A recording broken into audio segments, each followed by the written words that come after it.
And I'd like to call to order the June 28th Education Operations Committee meeting of the Wausau School Board. First item on the agenda, I'd like to seek a motion to approve the minutes of May 17th, 2021. So moved. Second. Right. We have a first and a second. Any questions, comments, changes? Nothing? All right, all those in favor? Aye. Opposed? Abstention? Motion carries. All right, next item, public and student comment. There's nothing. Nothing. All right. Moving right along. Number 4, Whole Child, Whole Wausau Short Cycle Report on Goal A4, Achievement and AGR Goals. Ms. Sheridan, Mr. Nyman, or Mr. Nyman? That's just me. Well, good afternoon, everyone. Thank you for this opportunity to share this short cycle report on the 4th goal in the achievement strand of our strategic plan. Those of you that have been on the board for the last several years know that we have combined this report with the second of the 2 annual required reports on student growth for our 6 AGR schools in the district. And we'll do that here tonight. Our first or mid-year required growth report was shared at our February 22nd meeting of the board on AGR growth. So the second slide here highlights direct links to all relevant information in the presentation. I won't walk through all of that, but know that all of those links are live. Cassie, you can advance to the next slide. The third slide highlights the actual achievement goal that you'll find in our strategic plan, which indicates that by the spring of 2023, there will be a 30% increase in the number of students meeting or exceeding proficiency in reading, writing, and mathematics as evidenced by scores on state and local assessments. The state assessments that we used were the ELA portions of the forward exam when we developed these goals back in 2018. And the local assessment that we used were the universal screening assessments known as FastBridge for ELA and math. Yes, you can advance to the next slide.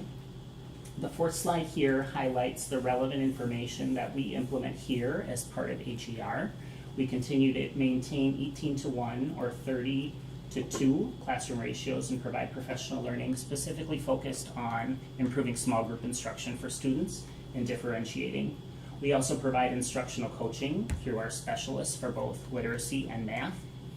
And each school creates a performance objective for students in grades K through 3 that are specifically focused on improving achievement in the areas of reading and math. The FastBridge assessment data that you have on the following slides cover kindergarten, and specific to ELA, there is data for letter sound fluency and number sequence.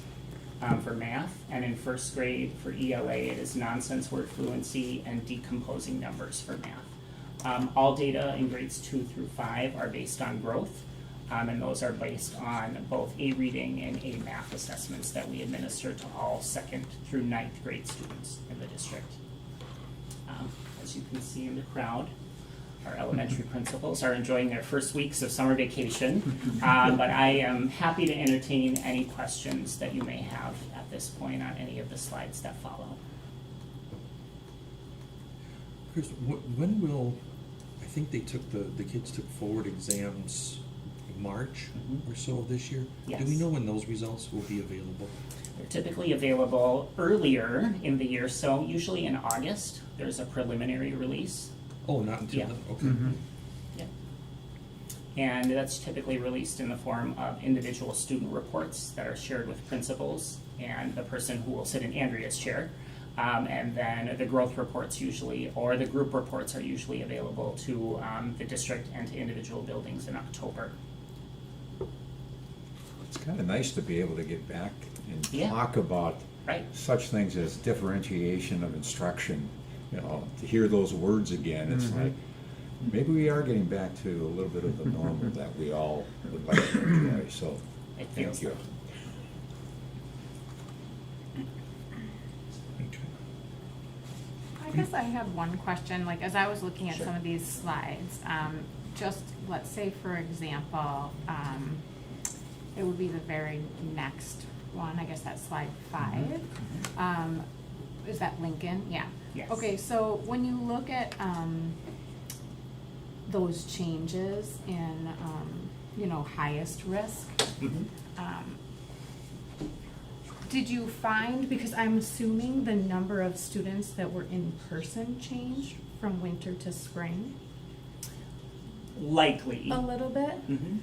Because it seemed like when things stayed somewhat level, like if I'm looking at Lincoln math status, grades K through 1, there's a big leap in numbers. Is like, I was trying to understand why those. Were you weren't- looking, so you were looking at math, so the next slide? Yeah, so the next one, Yeah. so the numbers for fall and the Mhm. numbers for winter, Mhm. I'm assuming those are number of students, correct? Correct. And- but If when- those, You go ahead. no, I was gonna say, if those graphs were live, we would be able to click on each one of those sections on the graph. So the red would be high risk, Right, the yellow would be some risk, the green would be low risk or no risk. right. We would be able to see the actual number of students represented in each one of those sections on the graph, because these are just screenshots. We're just kind of visually representing the growth that we're seeing at each of those grade levels for each of those subtests. So to actually determine which number of students were assessed in the fall and which number of students were assessed in the spring, I really would have to look at the live graph. Okay, Yeah. got it. I just was kind of confused that it seemed like the number of students was so variable in winter. Like, were they not tested? What was happening there? Where did those, Why is it variable? Right. Well, and I think that, the answer to that question is, there could have been more students that maybe weren't tested in winter. Okay, But I can assure you that we test all of the students that are enrolled okay. I was just trying to At get that some given- clarity there. during that testing window. Hey, Chris, just one other question. And if you can't answer it today, that's fine. I was curious. Do you track the AGR schools' improvement rates up against kind of non-AGR schools? And if so, do you have any idea how do they trend? Similarly, better, worse? And again, if you don't know, that's completely fine. But you can And talk offline. I would say that in the school improvement planning process, so each building, AGR or non, develops a school improvement plan each year. Yeah. So that affords us an opportunity to be able to look at the growth that students make at individual schools. It's not typical, I guess, for us to kind of stack them up and line them up against each other, but there certainly is a process for us to collect the information and to be able to look at it through that lens if we had an interest. Yeah, because I noticed, one of the things obviously with AGR at, 18 to 1 or 30 to 2, it wouldn't be, a conclusion that you could draw, but it would be an indicator, that's one variable, right? Does that lead to better outcomes Right. of, it's one of probably 100 different variables, but I was just curious. You'd almost have to compare, you'd almost have to take one of the AGR schools and take that away and compare it though.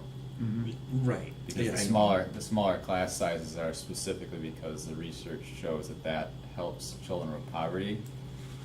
And that same research is not quite as supportive of that for Right. just the general classroom. Yeah, I know, Or it's, large yeah, classes. I know it Yeah, wouldn't be a large scientific conclusion you can draw. I was just curious if there was. Some interesting trends to look at. Thank you. Anything else for Chris? Thank you, sir. Okay, thank you.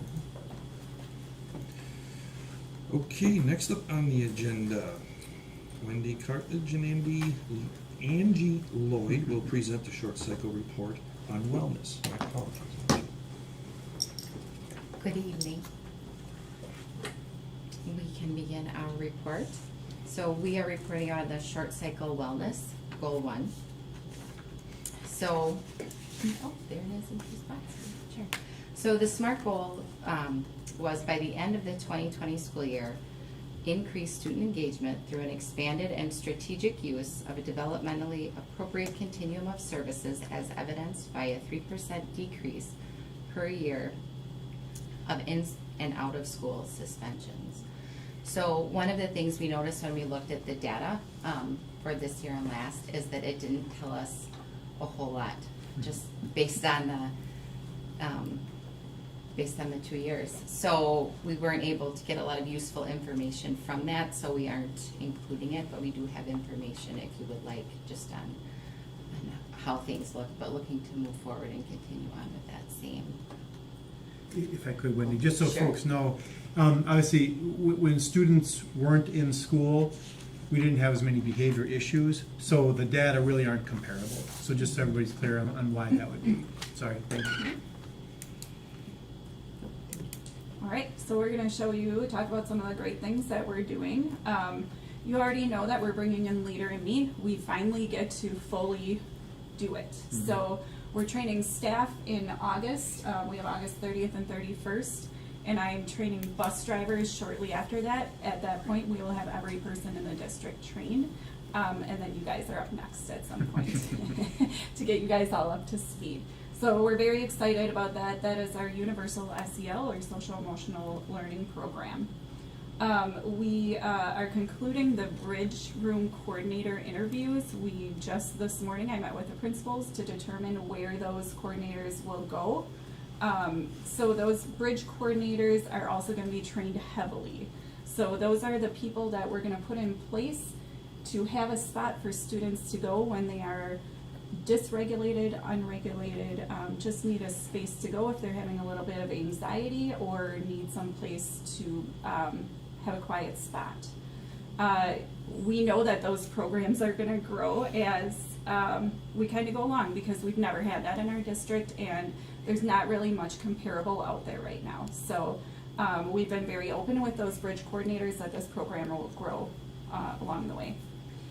The current status of our increased pupil services staff is exactly what's up there. So we have 4 of our 7 social workers hired, 3 of the 6 school psychologists hired, and all of our school counselors hired at this time. Okay. So what is the current status? So the current status for our Crisis Intervention and Prevention Institute training for the 2019-2020 school year, we were able to train 193 staff, and then this year we were able to get an additional 205 staff trained. All paraprofessionals upon starting received verbal de-escalation training. We have the best screener through the DPI grant, which is grades 4K through 5th, and then the social emotional learning curriculum Leader in Me. And again, that will be K-12. All right, and what barriers are being encountered? So one of the things that we encounter, I think, is something we might encounter frequently: finding the right staff to work with students with significant mental health and behavioral needs, continued funding, and time to provide staff with the needed trainings. I do want to touch on the funding piece. We did pass referendum, and we're very grateful and thankful for that. The Leader in Me curriculum, like every curriculum, comes with a yearly annual cost. That's why I still have funding up here. So right now we have that paid for through the DOJ grant. That goes another 2 years, and then we'll be bringing it in a board proposal. So the next steps are, again, heavily training those bridge coordinators. The bridge coordinators are not necessarily people who have behavioral backgrounds, so we want to make sure those people are very comfortable with some of those practices and strategies. We're going to specifically be focusing on the restorative practices and the trauma-informed care with those individuals. We will train them the end of August and then into September, because they're going to need, and all the way through the school year, because they're going to need help when specific situations come up, or they're going to want to talk over options for things that they encounter. So we will be doing that all the way through the year. Team time for pupil services training. We're getting all these fantastic people, but now we need to be able to have them be a team in a school. So in August, we're going to be using some ESSER funds to bring them in and do some team training with them. And then we are going to be, again, monitoring suspensions monthly as a point of a leading indicator. So we have been doing that, but again, our data is not sufficient because we haven't been in school for a long time.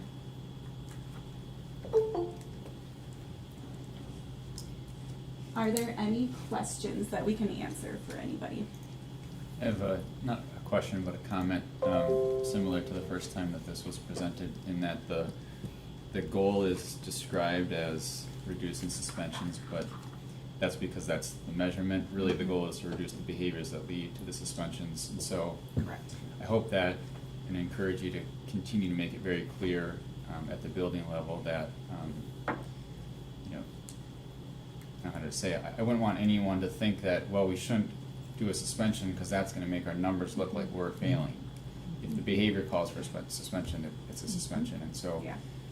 I always get a little bit worried sometimes when we have these measurements that people are thinking about the measurement as Yeah. opposed to what the real goal is, the behavior. It's not Yes. the number of suspensions. And I think that's why we shied away from the BTFs as a measurement tool. I probably made because the that same comments happens. about those Yeah. too. That happens, just human nature, you know, you feel then the pressure to not write one if you're being measured by it. So yes, we have What were those forms you said, the D? BTFs. Is that the blue behavior form? tracking, no, the behavior tracking forms. Okay. I know what the blue form is. Remember, we used to get the The blue reports of the form. number of those at each, yeah. Yeah. The blue form is the in-district transfer form, enrollment. Oh. I have Keep my- up with your forms. I have my forms Acronyms. messed up. That also falls under me, so Yeah. maybe that's where the confusion came in. Angie, would you mind if I speak? Lance, your question is really important.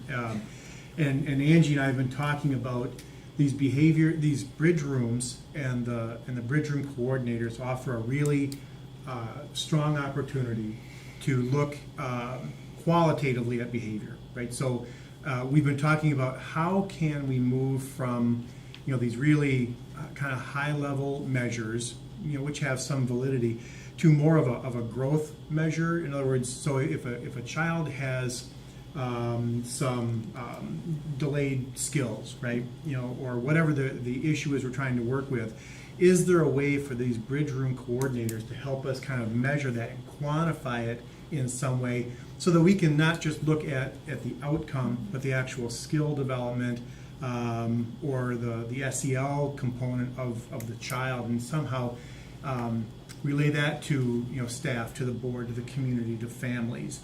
So we are right in line with you with the measure issue.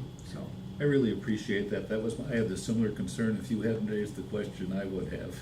Yeah. Because it just seems to me that it's the behaviors that really clearly are indicating where we need to get help and what kind of interventions we're going to use. yep, absolutely. And of course, with the bridge rooms, this is our very large attempt at being proactive. So that's habit one and leader in me. That's our full focus, is being proactive with these students and giving them the skills that they need in order to be successful in the classroom, and then helping them transfer those skills over. Can you help me to understand, will there be a bridge room in every school? How many bridge rooms are we talking about? How many are we in the process of hiring? So we are in the process of hiring 7. Okay, They will be at 8 elementary schools. okay. So there are some elementary schools who simply said that person would sit there all day long. Sure. So, we had those conversations with the admin team, and we're feeling really good about the schools that these people have landed at. Like, they really are going to be very helpful and useful to the students and families in those schools. And so what is the qualifications, or, what does that job description look like and the qualifications required? I see that they're gonna be trained, because they don't Yes. obviously have the background Yeah. like a school Yeah. psychologist would. Um, But- Could I send you the job description? Sure. I mean, it'll give you a really That'd be good perfect. picture of that. We were hoping to get a lot of our paras to Mhm. apply, and they did. So those people already have a lot of great skills. But we did also get some from daycares. We've gotten some from social services, not in our county, but other counties. So we did get a number of people with some very strong backgrounds with children. And will those be our only bridge rooms? Because are there already some existing bridge rooms in the district? Yeah, so there is one at John Muir. They actually started it, so Mhm. credit needs to be given to them because they did a phenomenal job of laying the groundwork for this. Then last year, Franklin and Hawthorne were added. Hawthorne's took a different position, so we're replacing that one and then adding 6. Okay, great. You know, my personal opinion on this is I think that this has the potential to be a significant game changer at the elementary level. I mean, just based on what I've heard in the last 9 years or 10 years being here, it's really centered around those initial contacts, right, with the kids who are struggling. And I think it's important for people to understand, perhaps even in a more practical way, what the difference is, like what the experience is of that child. If Pat last year, 2 years ago, I had an issue in the classroom and I was going to go down to the principal's office, I may be, and this is oversimplifying, but I maybe have given received an iPad and I was doing some stuff on there. In this instance, now I'm going to go to this bridge room and I'm actually going to have some focused attention from someone who is more trained Yes. in dealing with me and helping me work through my issue, rather than just me being distracted by an iPad temporarily and then Yes. cycled back through the process again. And And then never hopefully you learning learn, Yes. skills. and hopefully Yeah. you learn to go to that bridge room and de-escalate before you have the outbreak that causes the entire class to have to be pulled out because we've lost it. It'll So- take me a few times. Yeah, I know, we gotta. Yep, I'll get there. Work Yeah. with that. And like Pat, kids don't always get it right away. Yes, So exactly. Pat is just saying, so we know that at the beginning, this may not look much different, but we're going to get there. And once we identify those kids who really, and we may even do some individualized goals and that kind of thing, where, the classroom teacher and that bridge coordinator are working together. The classroom teacher knows exactly what those goals are, so they can be supporting it in the classroom, they can be supporting it at recess. We really have a unique opportunity to use this person in a way that districts haven't had before. For those kids who don't fall in a significant behavioral issue area, but yet they can't function the same as other kids in the classroom. So I think this is going to be great. And I know you guys will obviously be supporting and seeking out these bridge room coordinators and giving them an outlet, frankly, to sharpen their saw, perhaps, if you to steal a Covey term. Pretty good, huh? Habit 7. Yeah. Mhm.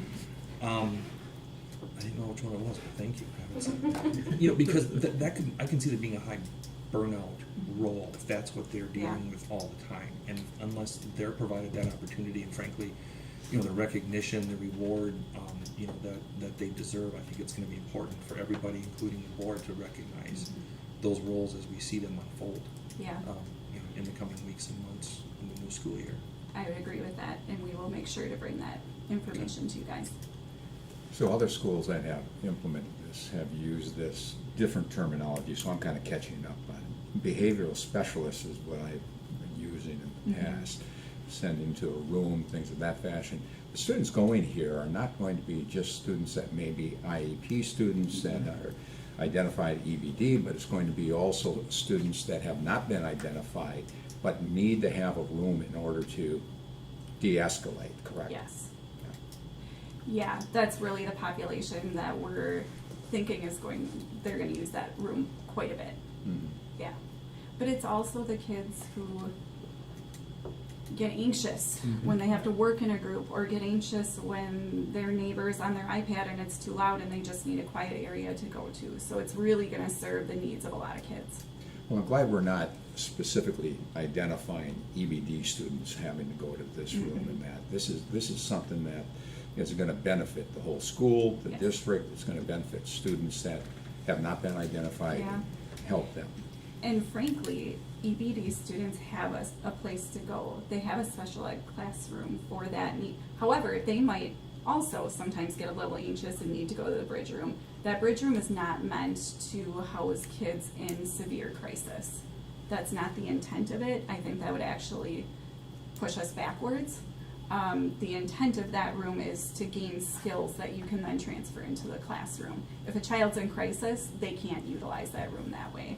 And then no other child can utilize that room. So we gotta be really careful with that.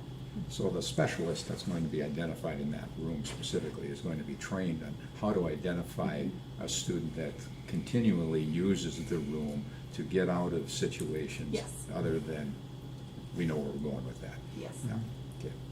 All right. Angie, you indicated that 4 of 7 social workers have been hired. Are you hoping to fill all 7 positions? And how are we going to parcel them out to the various schools? Is there a plan for that? Yeah, we have a plan A, B, and C. A is if we hire everybody, B is if we only hire this many, C is if, we can't get any more than 4. We're not gonna touch secondary, so we have our secondary social workers placed. And I'll be very honest, we need even more social worker support at the middle schools and high schools, but that's not in the cards right now. The elementaries, we may have to pair up again. We would pair, probably like a Rib and a South and a Main together where they don't need as much support. But for our really high needs schools, we are gonna try our hardest to have social workers in there full time. Good, because I think that's a very comprehensive approach, and if we're not dealing with families frequently with some of these kinds of issues, we're gonna just be spinning our wheels. Yeah. Okay, no action on this one. Any other questions? All right, thank you both. Thank you. Okay, next on the agenda, employee handbook updates for 2021-2022. This is an action item. Ms. Gundrum will present the updates. Okay, Tabitha, go ahead and share your screen. I'm gonna step out through this way. I'm only like to be part of it. But Okay.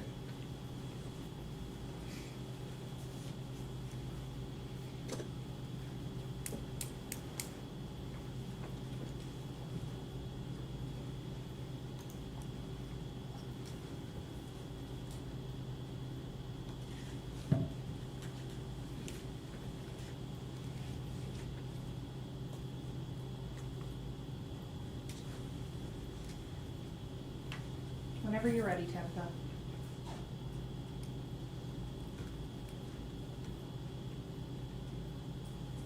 Hold on, Tabitha. Of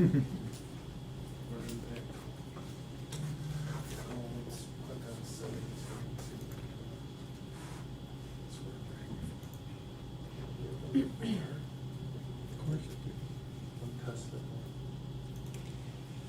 Are you muted on yours? I didn't touch it.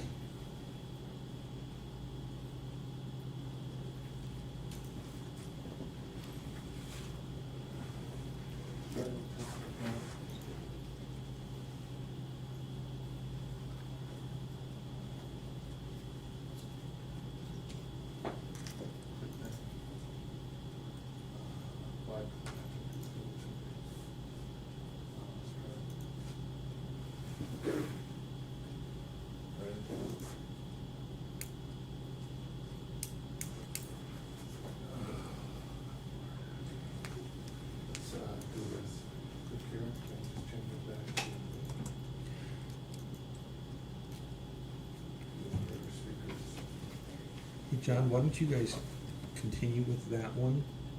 I think we can move, The academic standards. yeah, Jennifer's here. Why don't we do that? Lance? Yeah. Okay. To be continued on the handbook updates. We'll come back to that as soon as we get the technology figured out here. Dr. Rocher will present 2021-22 district academic standards for math, English, language arts, science, and social studies. Yes, hello everybody.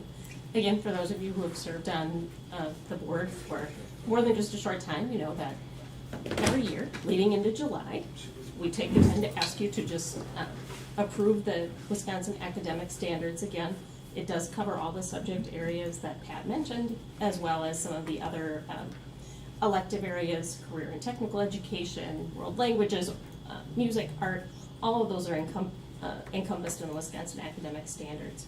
So, and it's not just the Wausau School District, it's pretty much every school district in Wisconsin doing this at this time of year. So just asking first if we have any questions, and then hoping that you would approve that use of the academic standards again. All right, questions for Dr. Rauscher?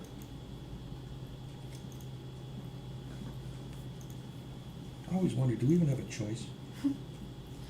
We could create our own. It's not a great choice. You just answered my question. Yeah. All right, this is one of those implied no choices. Mhm. Right. Kind of locked in by the DPI. Yeah. All right. No questions?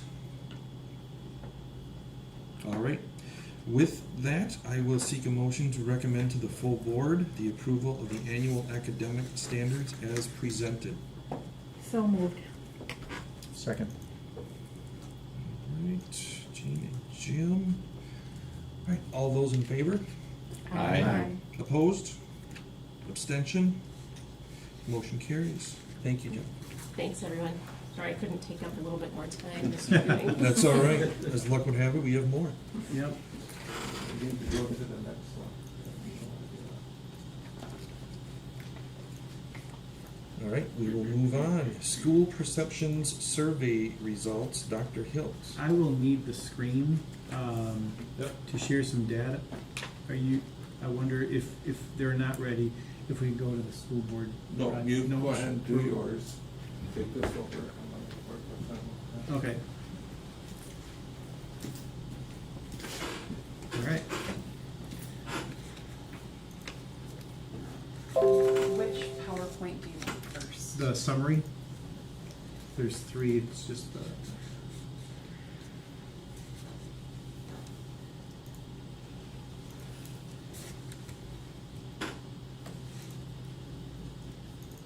It's 2021 WSD. That's right, it's just,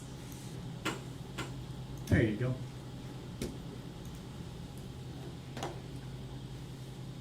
So, as you saw in the agenda, we conducted both a staff engagement survey this spring and a parent satisfaction survey. We do those annually.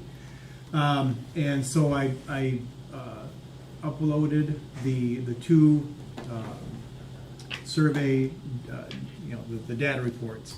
This is just a summary of the two, and again, just a high-level overview, and it ends with some of the steps that we're taking in response, partially in response to the surveys, and then we'll certainly take any.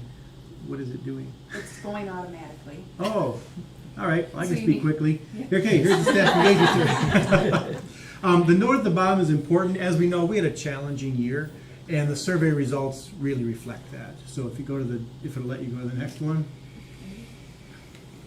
All right, good.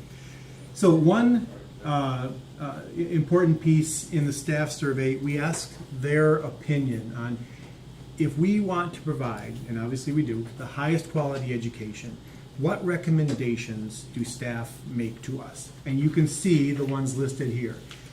It always focuses around supporting students who are struggling.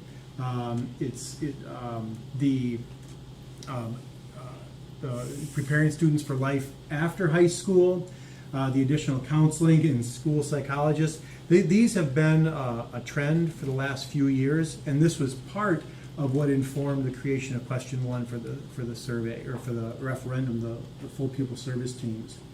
And then the last two are innovative programs and the hands-on and project-based learning. And you can see the percentage of staff who responded to this, who supported those recommendations. So that's one piece of information that we look at. The next one is job satisfaction. What are the components that help people feel satisfied in their work? And again, you can see the top 5 in this case. The format is, as an employee, I can choose 5. So we just took the top 5. And so in this case, you can see it's compensation, meaningful work, good leaders, benefits, and a healthy work culture. Again, those themes have been consistent over the last few years. So again, that informs some of the work in our strategic plan in our human resources department. Next one. Here. Sorry, I didn't see it change. So start with some of the positives. So these are some of the most positive feedback. I kind of reviewed the whole report and looked at some of the really strong responses. So you can see, you can read it for yourself, but you can see that really importantly, staff feel that their work contribute to our success. That's an important piece, right? You can see that people feel safe in our schools. Sometimes when you watch the media and schools, you get the impression that maybe schools aren't safe. 97% of our staff say that based on interactions with their colleagues and with students, they feel safe in our schools. 95% are satisfied with the tech support. So Mr. Uding and his team and folks from the maintenance and operation building. 94% say their coworkers are willing to help. We always get a really strong response to collaboration and peer support. That's another thing that we want to celebrate. 93% say that their classrooms, the buildings, the grounds are in really good shape. So Mr. Seiler and his team are represented there, and their good work is reflected. 91% say that all students are treated with respect. 87% say that the school district is a good place to work. Love hearing that, right? And then I think the last one on there is they feel supported by leaders when they make decisions. So these are some really positive things that we want to be mindful of. We want to celebrate and make sure we continue. Then, of course, we have to look at the other end and say, okay, so where did the concerns come from? So you can see the data here. Almost 60% of our staff only 60% of our staff feel valued by the community, right? So that's an important piece, and that's not a new trend, unfortunately. So we're dealing with that. About half of the staff feel that the social and emotional needs of students are being met. We certainly want that to be higher. About half of the staff are satisfied with their pay. Another half, or a half, feel that, I should say it this way, only half of the staff in the district feel that we've improved in the last year. About half of the staff feel there are opportunities to plan across buildings. That's something on those Fridays that staff really appreciated. That's tougher to do under normal circumstances.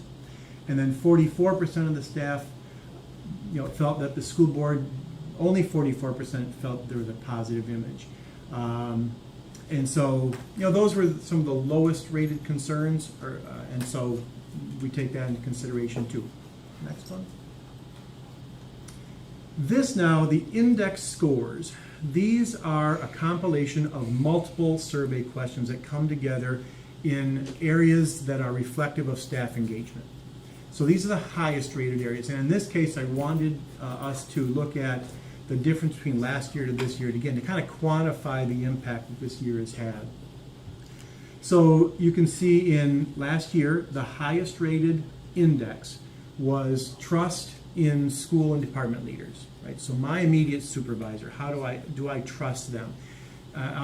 The peer comparison, as you look at all the data here, this is a group of schools to us, similar size, similar demographics. So we're talking Eau Claire and Waukesha and Oshkosh and Janesville, right? Fairly large schools with a mixed demographic. Last year we were the top 9% of that group, really strong. You can see the rest down. I don't know why 96.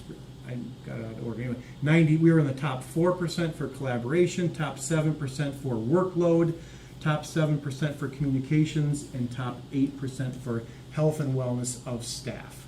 Really strong showing. On the right is this year. Again, you'll see some of the same indexes reflected in the highest categories, but obviously a significant drop with our peers. So even though we all experienced the pandemic, we dropped considerably with our staff engagement. So workload was rated the highest, but we were only at the 67th percentile. So we really fell into the middle of the pack with most of these ratings. And so you can see health and wellness, control over your work environment, collaboration, and then equip means they have the equipment they need to do their work. Okay? Next one would be the lowest areas, and these hurt. So last year, again, what I want to point out is that even in our lowest areas, we were still in the top 30% of our peers, right? That's an important piece. So last year, the lowest rated area was parent and public support and trust. District leadership was the next lowest, educational excellence, equipped, and then affirmation. Ironically, well, affirmation means we recognize people for their work. It's also one of the lowest rated areas by staff in terms of I don't need it. So it's an interesting dynamic. We don't do it very well, but they also don't want it. So this year, like I said, this one hurts. So public and parent support, we're down in the 18th percentile, right? And you can see the rest. District leadership, 23. So 40 to 50 point drops, right? So that's an important piece to be mindful of. Next. So let's take our attention a little bit to the parent satisfaction survey. And the first question asks, would they recommend this district to a family or friend? The good news is, as you can see here, they're much more likely to recommend than not. I didn't have the same question format from last year, so I can't do a direct comparison, but that seems to be still a pretty strong showing. Next. So again, engagement indices. Again, a compilation of questions. They put it together, give us an index score. These are the 6 areas that research would show parents are engaged in. So school safety, effective teaching, good leadership, the sense of community. On the left, now in this case, I did include the actual average scores. And I did that intentionally to show that while the drop from last year to this year is only about a 0.1, that's a statistically significant decrease or change, because if it goes up by 0.1, that's a strong change also. But it also then relates really strongly to the percentile comparison with our peers. So for instance, safe and healthy schools, last year was a 4.35. The number next to it, that N, is the number of people that responded, if you're not familiar with that. That compared to a 4.28 in our peer district, putting us at the top 10%, right? Really strong showing. This year, safe and healthy schools is still in that index, but it dropped from, in our case, a 4.35 to a 4.27, so about a 0.08, almost a 10th drop, but we dropped down to 45th% in our peer group, so we lost about 40 plus percentile points in our comparison, right? And you can certainly see the rest. And there's that sense of community that has been low for us for a few years. I'm trying to find the key to that, and clearly this year was not the year to find success there. So let me pause for a minute. I've been talking a long time. Questions about the data so far? I've got a couple more slides and we'll talk about what we're doing. Keith, one thing on the parent survey, Mhm. I think that is critical. When you look at the graph, right, the 0 through 10, how likely are you to recommend? I mean, this scale is used across industries all over the place. It's called the Net Promoter Score. Right. And when I look at this, the important data points are simply that a 5 is doing nothing. Right. You should get a 5, like if someone says, Yeah. Pat, can you evaluate Go to that T-Mobile? one. I've never used T-Mobile, I'm just gonna give them a neutral. I don't know Yeah. if I would recommend them or not. Yep. Anything below 5 means you likely not likely, you have done something bad or wrong, right? Mm-hmm. A 6.87 means that we have, at least according to these respondents, that we've done marginally something above nothing, is one way to look at it. Mm-hmm. Typically, success on this scale, if you're not a 9 or a 10, then you're behind the curve. That's the goal, is to get to a 9 to 10. I don't know in the education industry how likely that is or how many schools fall into that, but clearly this is an opportunity, to get that promoter score up and to help that word of mouth advertising regarding the district. Absolutely. As we compete for everyone. Yeah, So, that's good perspective. Thank you.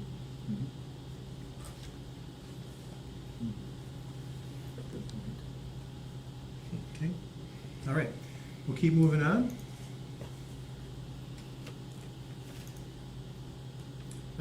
Next, okay. Gap analysis, this, throughout the survey, we asked parents to rate the importance of various programmatic pieces. You can see it in the full report.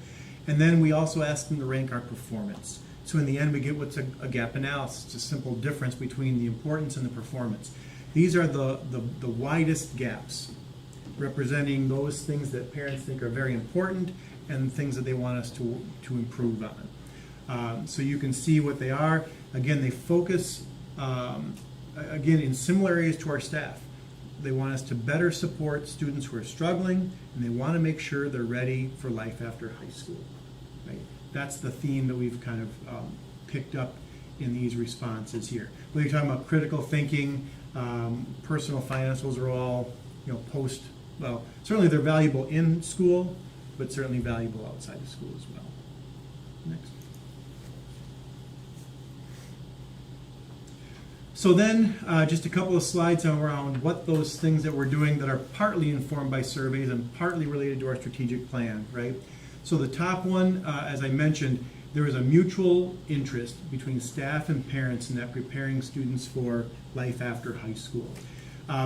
We've been looking at that for a little bit, and we recently hired WIPS, which is the Wisconsin Institute for Public Policy Service, to do a real qualitative analysis.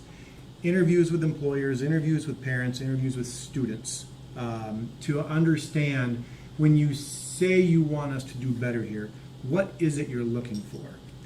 I've engaged in those conversations, but frankly, when I do it, there's certainly a bias. I want someone who does this for a living to get that data. So once we have that, and we won't be able to do the parents, we figured we would do the parents and the students. Was it August, Jennifer, or was Probably September? September, right as school starts. Okay.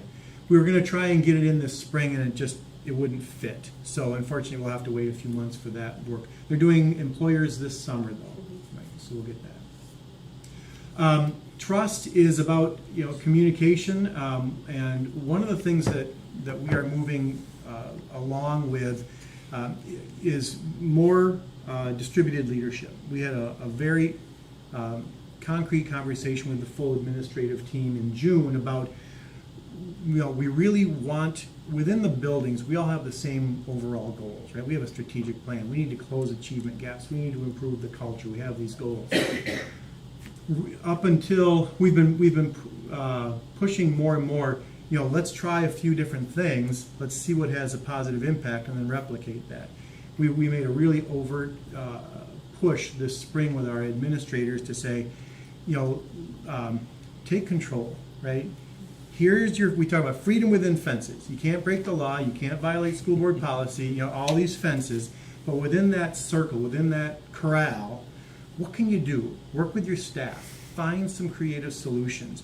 We think that'll do a couple of things. One, increase trust, demonstrate the trust that we have, and two, generate some more options that lead to success. So that's another strategy. School board, certainly, we've been, thinking about that a little bit. We're already engaged in the norming and the role conversations, and then in a little bit, Pat's going to speak to a positive project or a possible project that the board may be interested in. Compensation. So when I first showed up, that was one of the first things. It's like, get rid of the teacher comp model, please, right? And so. And that was hard because a lot of work went into that. A lot of people were leveraging it. So I think we made some good moves there, but that's in transition right now. Secondly, when Tabitha speaks to the employee handbook, you'll see some positive changes she's made there for employees in other employment categories, and they're also going to be doing a salary study. And Tabitha's done that in other districts. We don't need to hire it out. She knows how to find the data and do the comparisons in-house. Next slide. Again, part of the communication, part of the trust. 3 years ago when I came, I did the listening sessions. We're going to repeat that. I think it's just a good time after this pandemic. We haven't had a lot of interaction. Lots of things up in the air. We got the referendum that didn't go through. Lots of things. So we're going to repeat those in the fall. Excited about the leader, wrapping back around to the leader in me. In addition to training staff, obviously then working with students, but we're also going to reach out to the families. and then the broader community. So anytime we can do something together cooperatively, we think that's a nice opportunity to build some trust and understanding. So that'll be something that will be upcoming, and Angie could certainly speak more knowledgeably about that than I can. Excuse me. And then lastly, support for struggling students. We, again, as Angie and Wendy said, are really grateful to the community for this opportunity to hire these people services teams. Angie and Andy Grimm and Wendy are really working to make sure that these teams have a real clear purpose, that we have some measurable outcomes, and so we're very excited for that too. So I'm excited about it. I will stop talking and answer questions if you have them.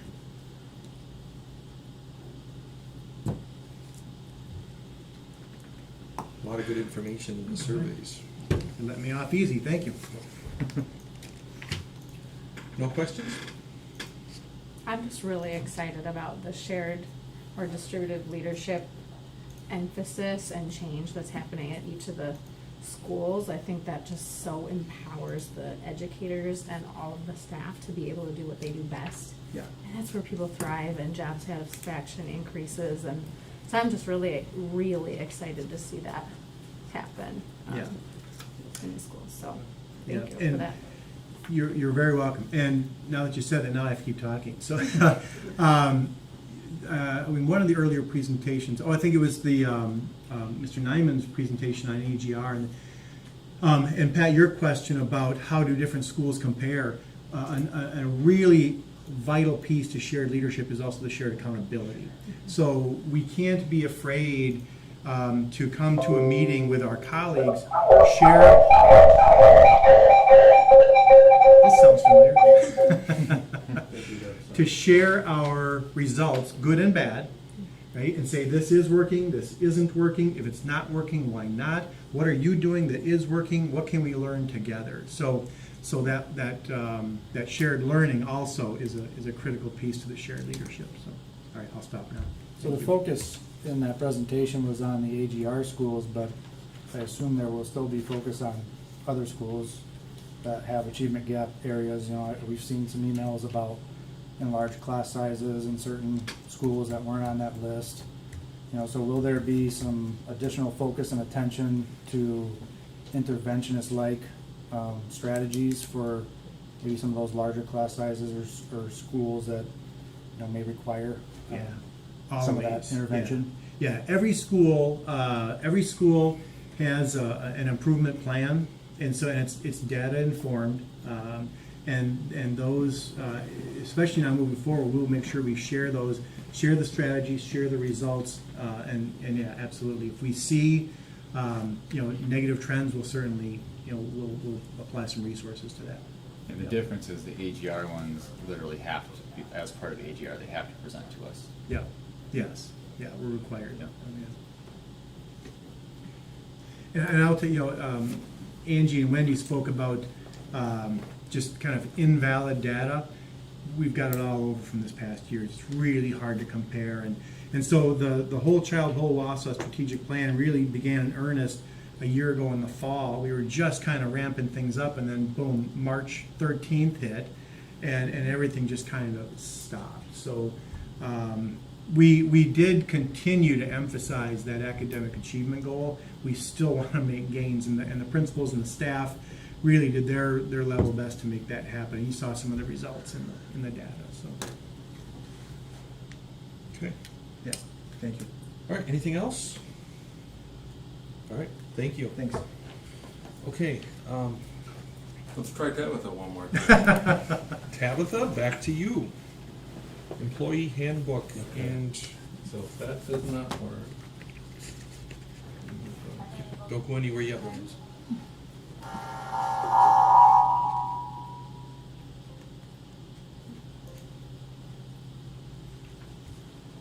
Tabitha, do you want to try and?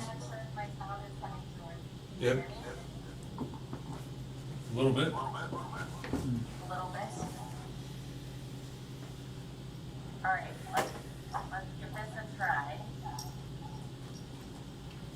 I'm hitting reverb, but. Okay. Okay, can you see my screen as well? Yes. Okay, perfect. Thank you for being patient with this process. Not sure if you know, I'm on vacation down in Tennessee, so I can help my daughter move. So I appreciate you being willing to hear me remotely. We wanted to talk tonight a little bit about some changes for the handbook and support staff compensation models as we move into the 2001-2002 school year. And so a couple things that I wanted to highlight in terms of the focus of the changes that we're bringing forward. Tabitha, just a moment. Here, we had several conversations in human resources and the business office. Tabitha, can you hold on a second? Yep. I'm sorry, I'm just concerned because I don't think we can get any audio to the, are you picking up any audio? Oh, you were. My apologies. Please continue. My apologies, I'm not sure exactly what's happening. Okay, Tabitha, you can continue. Thank you. Okay, no problem. So the focus of the changes that we're bringing forward are coming in three categories. We'll try again. We're trying to get more consistency between our employee groups so that we don't have different rules for each of our employee groups on the same topic. We're trying to create some efficiency of the work within our offices in terms of implementing each of those various concepts. And the last area is aligning rules and expectations overall. So kind of like consistency between employee groups, but you'll see a little bit more about what that looks like in one or two of the examples that we have here. So, okay. Hold on. The compensation model modifications. These modifications are focused on our support staff groups, not our teacher model. The teacher model was redone, as you know, a couple years ago. And so these are all related to the support staff positions.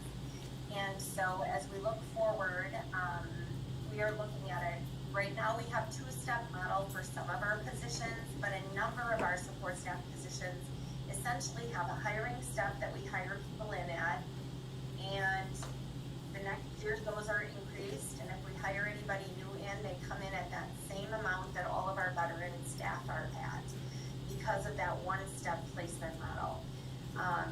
When we have steps involved with our support staff, the cost of the steps comes off the top of whatever you've approved for the board-related increase. So for example, this next year you approved the 2.15%. Well, when we're looking at, let's say, maintenance and custodians, we have to take off the cost of the step movements for the maintenance and custodian staff. And then based on that, then we're left with something less to distribute across all of the rest of the employee groups. So bottom line is we have very few employees who are actually receiving the amount that you've approved as a board increase or more. And for the next school year, 21-22, those numbers are shown in this slide. Nutrition services, 18% of the staff are going to receive steps, so they will get more than the 2.15 that you approved. Custodial and maintenance is 21%, and the administrative and educational support, which is really our clerical and our para-educator groups, they'll have 30% of the employees that will actually receive the amount of the board approved increase or more. Ultimately, that leads to veteran staff getting a smaller increase than what has been approved. And so over the past 5 years, we looked at the actual data, and those ranges of veteran staff increases have been everything from 0.15% to 1.91%. The amounts vary by group and they vary by year. The new model that we'd like to move to, and this would involve transitioning to this new, it's really not a model as much as just a process that we would execute. As we roll into 21-22, we would do the step movements for those that are eligible for those this coming year. But that will be the last year of step movements for the employee groups in the support staff areas. What we want to do is make sure that all employees going forward in those support staff groups do receive the full board increase starting in the 22-23 school year. And so we will eliminate steps, and anybody hired next year will just get the board approved increase, as will everybody else in that movement forward. That means that everybody's gonna get the same percent increase, and that means our veteran staff are going to be able to increase faster along the way. And overall, the district spends the same amount of money. And I have an illustration on the next slide to kind of show what that looks like. As you can see here, this is just a representative sample. I chose $16 as a starting rate, just as a just to be able to show the modeling of what the impact would be. The current model column shows what those actual increases were for a person who was hired in 2015-16. They got their step in 16-17 and then received the board approved increase amounts for veteran staff for the remaining years. In the proposed model, it illustrates how the change would be impacting our staff members. So if we go back to that same person who would have been hired in 15-16 at $15 an hour, and we advance them the amount that the board has approved for increases each of those years, the net result in this particular example is that a veteran employee would be receiving 29 cents more per hour if we were in the new model that I'm proposing to bring forward. And I do have support from the business office and payroll specifically to be able to move forward into this. It will ease a lot of things from an efficiency and implementation standpoint. One other component to the compensation model modifications, and then I'll see if you have any questions about the comp models before I move on to the other questions or the other areas. Longevity is currently provided based on certain years of service increments for some of our employee groups, not for all, but for some. We would like to have those numbers sunset in their current format. We would roll any longevity that staff are currently approved and making into their hourly rate going forward. And then those numbers would no longer be static. They would continue to compound over time for our support staff. But new staff or staff that haven't received longevity as of yet would not get longevity as we move forward. Longevity tends to be a very union-specific kind of comp model or comp addition, and we believe that we can do better for our employees overall by rolling those numbers in and then being able to, again, continue to increase year by year with those same amounts rolled into that hourly salary. Before I move on to handbook modifications, are there any questions on the comp model information for support staff? Questions for Tabitha so far? All right. That's a no, Tabitha. Go ahead. Okay, perfect. But I do want to make sure that you also know I've run all of these other classes.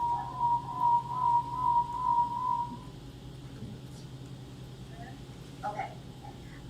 I did run all of these changes by a handful of staff in custodial maintenance and a handful of staff in food service because those two employee groups are probably the heaviest impacted by some of these. And overall, I received very, very positive feedback from all of them. So I want you to know I didn't do this completely in a vacuum. There was some input there. So with regard to the handbook modifications, they're really in two different categories. One category is insurance premiums and rules. I'm going to hit those 4 items, and then we're going to talk about a few time off changes. The way to read this slide is to look at the number 1 of the current language and then the number 1 of the proposed language to see the change.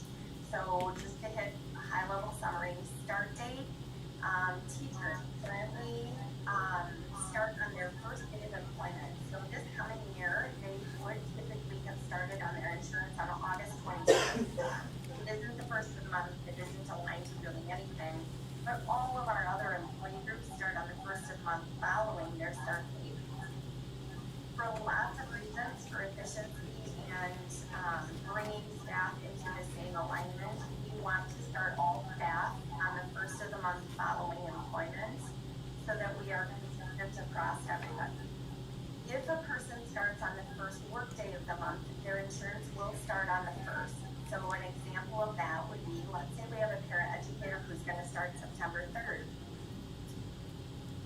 that's the first possible workday that we would have for September, because it's on a holiday, I'm assuming that the 3rd is the Tuesday, then that staff member would start their insurance on September 1st, even though they're starting their work with us on September 3rd.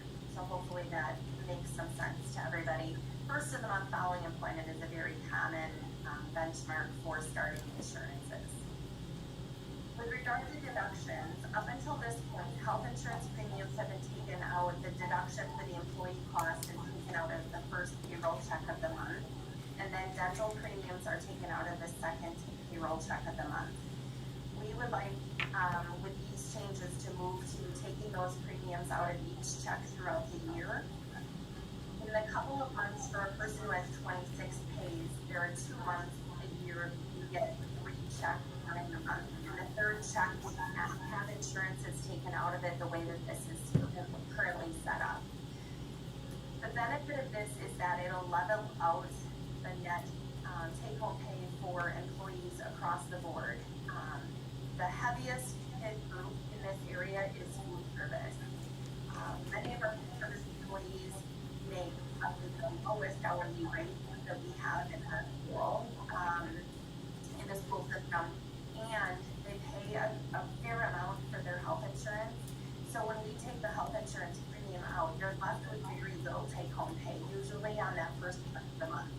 So by doing this as a spread out process throughout the entire year, it will level out, and they'll have, instead of an up and down experience with their payroll checks, they'll have a very consistent experience, and the amount will be similar every single time.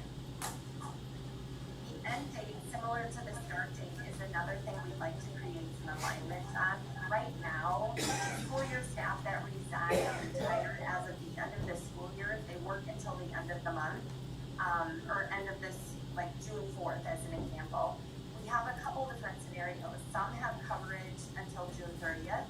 Others, like teachers, have coverage until August 31st. And then we have other staff who they have coverage until the end of the month that they give us notice. Well, if they don't give us notice until August 10th, instead of May, and work until June 4th, they run into a scenario where they'll have coverage through August, but somebody who told us in advance that they're gonna retire would only have coverage until the end of June, which doesn't seem overly fair overall. And so again, striving for some consistency. If a school year staff member works the entire school year, we're wanting all of those school year staff to continue their insurance through August 31st. They already paid their employee share for those months, so there's no reason why we can't just leave them on the plan for that entire duration. The last idea is related to new hire premiums, specifically for a couple of our support staff groups. We have a couple support staff groups who currently pay an additional 10% of premiums during their season. Okay.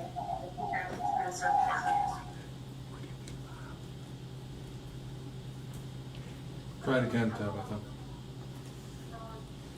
Current support staff groups that have, I call it sort of a penalty premium. During their first 6 months of employment, not only do they pay their normal full pay for their monthly premium, but they pay an additional 10%, which is pretty costly for them.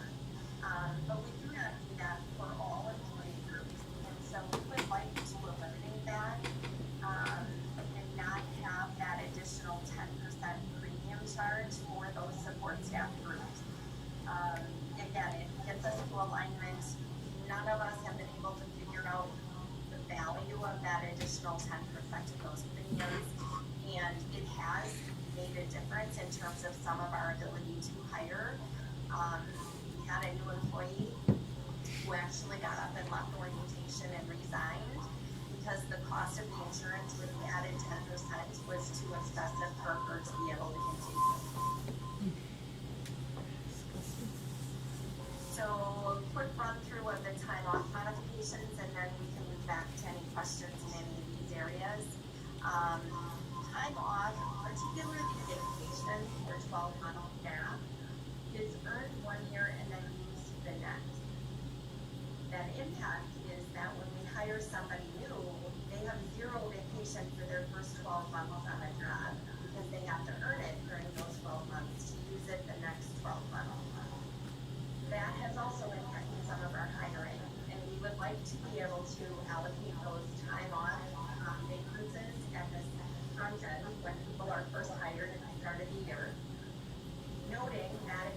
does leave before the year is over, they may have overused the time that they truly earned, and they may have to settle up at the end on their final paycheck and use the additional back.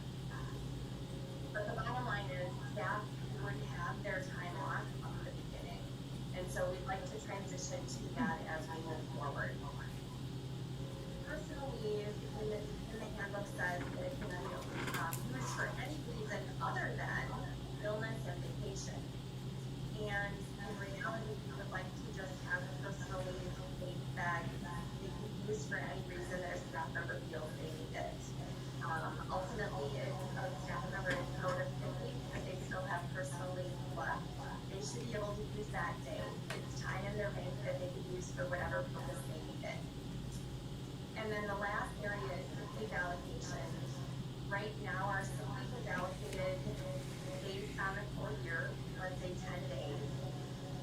But of the 10 days we allocate, only 6 per full year can be used for care of a dependent. So if I have a sick child, I can only use 6 days to care for that child, and anything else in my bank is unaccessible for those reasons. It's likely or similar to that, we have only 3 days allowed for another immediate family member. So putting yourself in a position where maybe your spouse is having surgery. Only 3 days per year can be utilized for a purpose. In some cases, people will qualify for another and be able to get more. However, in this particular case, and we would like to open that up, basically can be used for any one of these 3 categories. And whatever you need to have, you can utilize that time for it for sick-related reasons. So, there are a couple of causes where I want to just now go back. Does anybody have any questions on those? They're pretty sizable changes. Questions for Tabitha on what we've gone through so far? If I could just, a couple of overarching comments. There's been a number of, as you heard tonight, a number of disparate rules for different employee groups. It's going to be, it's a goal in this work and moving forward to bring those more into alignment, to be much, to be employee friendly, right? To exhibit the trust that we have for them. And so I just want to thank Tabitha and her team for all this thoughtful work. So before you take questions, that I can certainly answer those too. My one concern is about starting insurance. So you're talking if somebody starts mid-month, they don't get insurance till the following month. Correct. The first of the month. Yeah. Right now, even if they started the first of the month, it's for a number of employee groups, it's the first of the next. So that's just a pretty common practice. Yeah. Well, I wish this country would get off their horse and Yeah. so we don't have these problems. We shouldn't even be talking about this anymore. Yeah. I think I have a multitude of questions, but I don't think the questions are going to be pertinent right now. I, like others, I think it's becoming very difficult to hear what Tabitha is saying. It'd be nice to be able to plug and have speakers around us so that the whole place can be listening to this, but that's for another day to be looking at that. I'm a little concerned about the hourly rate people. In talking with a lot of people that are hourly, like our paras, and how they're being paid at this point in time. I need a little bit more clarity on that, because if the hourly rate goes to $15, and some of our experienced, longtime paras have been here and making $16.70, and now you can get unemployment for 15, or you have some people coming in that are very close to what those experienced paras. I'm very concerned for paras because of the fact that they spend almost all their time, especially with the one-to-one students, you depend on them. And as the teacher, you depend on them. I'm a little concerned about that hourly rate. So I'm just putting out there a concern. There's no question in that, but I'm wondering what are we thinking about down the line in order to get them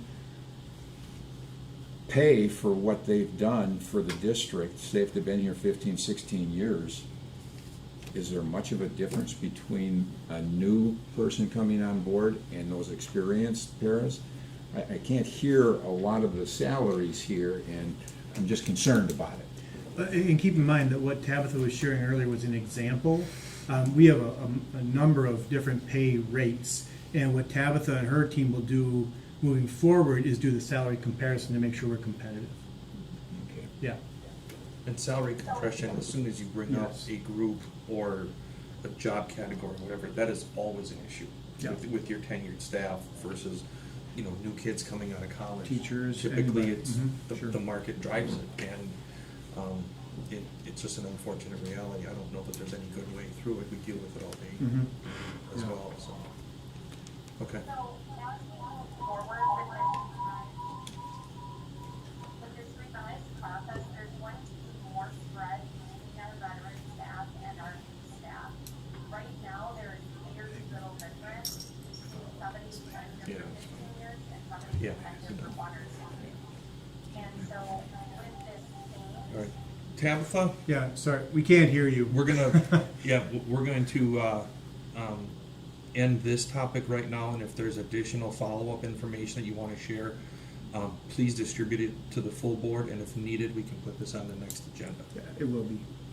My apologies, Okay. I'm not sure what happened. All right. And this is an action item. Yeah. So, based on everything that was presented, if there are no further questions, Can I ask one Yeah, question? Dr. absolutely. Hiltz, can Yeah. you maybe answer? Perhaps. I don't, Mhm. I mean, these sound like some really great changes. Yeah. I would think, and so I'm just wondering, Tabitha had mentioned that she had gotten feedback on some other things with some of the food services and, another employee group. Yeah. I'm assuming these were some of the concerns of our Yes. staff with, like, what was happening with insurance, what was happening with sick days, what was, so is the feedback with these changes positive? Yes. Did they, this is, Yeah, and she did not meet with an expansive group, kind of the leaders within those employment groups, but yes, these are things that have been concerns, and there's a longer list as well. We wanted to kind of get that low-hanging fruit in the short term, and then we'll move to more more challenging items moving forward. So you'll continue to see changes to the handbook that address some ongoing concerns. okay? Anything else? If no, I am seeking a motion to recommend to the full board the approval of the changes to the 2021-2022 employee handbook as presented. So, second. First and the seconds, all those in favor? Aye. Opposed? Abstentions? Mr. Trollope? And anybody who has questions, you could email them to me, Carries. and I'll take them from there. So, thank you. Sorry about the sound issue. That motion did pass, thank you. Sorry. Okay, are we fast forwarding? No, we did that. Number 9. All right, number 9, school board positive impact. All right, what's up? Thanks, Cassie. So, shortly after this last, I guess, election cycle, as we took our positions here, as we are today, I brought up to Dr. Hilt's attention, I said, you know, what do you think about the idea of, and there's a lot of, you know, kind of, I don't want to say history to it, but I said, what do you think about the idea of the board engaging in more of a leadership type position relative to something positive, you know, within the district? And it's based on, I mean, I don't want to rehash the last year, the last 2 years, but clearly when you look at the results that we're seeing from the surveys, the impression and the perception of the board is not positive. It's always been that way. No, I understand. I understand it's always been that way, but that's significant of a drop. to me is noteworthy. I've heard, and I'm sure many of you all, others have, right, a lot of the concerns, around the community, talking about a lot of the things that have gone on in the past year, and, et cetera, et cetera. So fast forward to May, and I just said, Keith, what do you think about this? The board, and I should follow that up too with, one of the policies that we have, and it falls under board member ethics, and I don't necessarily agree that this is under here, but it is what it is. There's a couple items in the actual policy that I thought were noteworthy. When it talks about a school board member should honor authority and high responsibility that that this membership demands by thinking in terms of the district mission statement and shared key interest. Understanding the role of the school board as policymaking, planning, evaluation, and providing the necessary resources to effectively run the district. And then there was a couple more down at the end. A board member should meet community responsibilities by encouraging ideas and opinions from students, staff, and citizens, and endeavor to incorporate their views into deliberations and decisions. Communicating the goals and activities of the schools to the community. And E, vigorously seeking adequate financial support for the district. And that was kind of the one that stood out to me. We have a lot of ideas and requests that we've talked about over the years. And we relied on referendum to get some of those done. And unfortunately, the referendum didn't pass. So what I would like to do is for the board to entertain, in collaboration with the administration, with Dr. Hiltz, with the Wausau School Foundation, is can we come together, can we find an initiative, a project, some type of effort that the board as a whole, and frankly as individual members, can take a more formal leadership role within the district and provide opportunities for individuals, businesses, organizations to engage with us, and more importantly for us to engage with them, for the goal of simply accomplishing something significant, something positive for the district as a whole.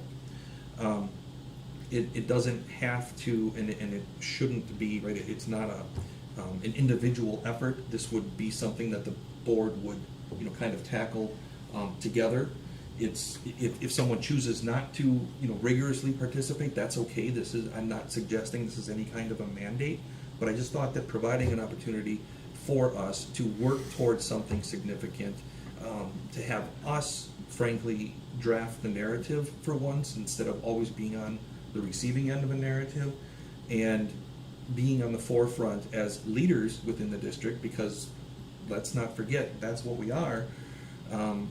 Be on the forefront and exhibit the positive leadership and drive some positive change. I think that a lot of folks in the district are really starving for. So I'll shut up for now until I've got Keith's, I think, got a couple ideas that we could hash over, but I kind of said a lot there. Comments, thoughts, agree, disagree, tell me I'm nuts, it doesn't really matter to me. Well, that goes without saying. Yeah, you're not gonna hurt my feelings. That's fine, but what, conceptually, is it? No, I'm in agreement. I mean, you saw on the survey the sense of community, and how are you gonna affect that? I think something like this can help change that perception of the board, the district, from the parents, from the teachers, from the staff, and really change that sense of community by giving us something, that we can all, set out a goal and work to achieve together. Thank you. I think that's a good idea. It just makes all kinds of sense to me. I think we have a bit handicapped in all the communication, for example, that goes to teachers about what the board does, other than the ones that are really invested in watching and whatever, comes through Keith. So we're, as a board, how visible are we unless there's a big issue that comes up and there's people in the community that react? So something positive would add very much to that. And I would like to see, Pat periodically making a statement and to the teachers, for example, about the boards, some of the things the boards are doing. So it's not just coming from you, but it's coming from the board to the public and to the teachers. I think it's a great idea too, because I think it'll allow us to engage in the community a little bit better and be more seen and, you know, show them the things that we can do. And I think it'll give us a better overall opinion in the community. So I think it's a good thing. I think that, as I'm hearing you, Pat, you know, and many of you have heard me say this many times, is that AAA students are what we're looking for: academic, arts, and athletics. We focus on the academics, we're focusing on the achievement gap and bringing it closer and closer. But what are we doing for the fine arts? What are we doing for athletics? That's a part of the AAA. That's a part of the total student, the whole student in Wausau. We need to be aware of what can we do that might be a positive. We've got some great facilities that could be updated. We've got some, and that was referendum stuff, but that could be, you know, foundation could help. Community members, businesses that want to get involved with schools when it comes to athletics. Being an old athletic person, I would say Tom Field has always been a gym. Why isn't it the gym today polished up a little bit more? Taking care of more athletic programs, and this is total athletic programs, not just one side versus the other. Where can we go for a central area that the whole community of Wausau could be getting behind and moving forward? So there's a lot of other details, but I, you know, That really is kind of where I was going with this whole thing, is that we have found, clearly we have found, as have, watch the news, right, as have many other districts, we have found the opportunities to divide us. We found the opportunities to divide the community. We have found all the opportunities to give people a reason not, or to think that we're not doing an adequate job.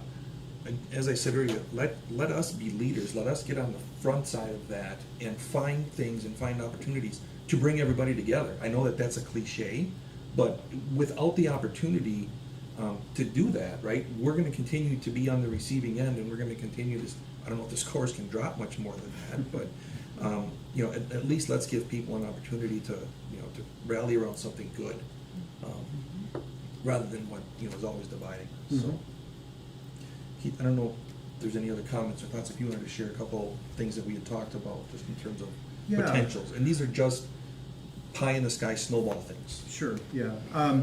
You know, fundraising obviously is one thing, you know, that people can do. It's hard for you to get involved in curricular or program development, so fundraising was one general idea. We had talked about, actually Pat's first idea was, as you know, we're trying to create a new environmental learning center, right? That was part of the referendum. The school foundation is trying to support it. Alongside that project, you might know that in the past, students spent time overnight, right? And we had all these little cabins, and we had lots of supervisors there. We're having trouble finding supervisors nowadays. You know, kids are involved in so much, and anyway, so one idea was, like, we had talked about, Larry Seiler and Chris and Bob and I, we talked about like two bunkhouses, one for males, one for females, easier to supervise. Then as we just started kind of exploring that, we have a school foundation we don't want to get in their way, right? So we kind of we said, you know, we should probably leave the school forest alone. Jim mentioned Tom Field. You know, when we were talking referendum, athletics never test well. They test well with a certain segment of the population, but not everybody. So would athletics or fine arts be an area? And Tom Field came up. I can't remember I think we talked to the board about this a couple of years ago. We actually have a few different versions of plans for Tom Field. Something very simple or something pretty grand. If that's a shared interest of the board, it obviously serves, you know, both high schools. It can serve multiple sports if we upgrade it, so that would be an item. I guess we're just kind of general, but we really wanted to come to this body and say, are you interested? If so, what kind of lights your fire? Well, if done properly, you know, a sports complex that serves multiple sporting, or sports, could become revenue generation, if you get an all-season, type setup or facility. You could do many different sports camps in the winter, other types of events, different things that come along with, an all-encompassing project.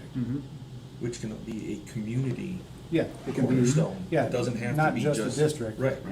Yeah. Other sporting or other types of events, can benefit, the community can benefit from, a facility that can be used by many different Yeah. groups.